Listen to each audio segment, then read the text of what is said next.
Madame, Monsieur, bonsoir. Très heureuse de vous retrouver. Votre semaine s'achève sous le signe de la chaleur avec des valeurs 5 à 10 degrés au-dessus des normales de saison. Demain matin, ces tendances vont se confirmer avec un soleil éclatant sur les 3/4 du royaume. À noter tout de même un ruban brumeux assez compact d'ailleurs qui va serpenter les villes côtières nord et centre avec en prime des rafales localement fortes autour du Tangérois. Alors en deuxième partie de journée, l'amélioration se confirme après la dissipation des formations brumeuses et hormis un axe menaçant qui va s'organiser sur l'Atlas ou encore le nord-est des provinces sahariennes. Regardez, l'ensoleillement sera généreux. Côté Mercure, au petit matin, le thermomètre va monter en flèche. Les valeurs oscilleront entre 9 et 18 degrés en passant par 17 pour Marrakech, à se partager avec la ville de Dakhla. Pour votre après-midi, la chaleur bat son plein à l'intérieur des terres en mode vigilance orange. On attend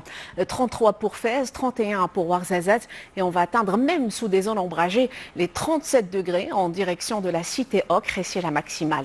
Cette ambiance estivale sera toujours valable pour la journée de mardi, mais par évolution dure, les orages vont éclater sur l'Atlas et ses régions voisines avec un vent sensible par endroit. Mercredi, les salves orageuses vont se proliférer sur nos régions centrales.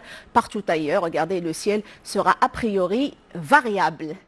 Sans plus tarder, avant de vous quitter et loin de ce cadre estival, je vous propose de mettre le cap sur l'Empire du Milieu.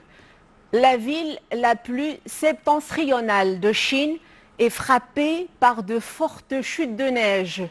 À Moé, les météorologues parlent d'une vague de froid rigoureuse, un événement aléatoire, soudain et extrême. En effet, les images de cet épisode sont impressionnantes, voire saisissantes, des conditions largement dignes du pôle Nord.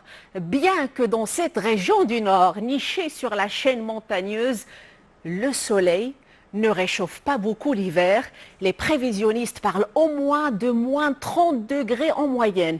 Mais là, regardez, la brume givrante paralyse sciemment la circulation.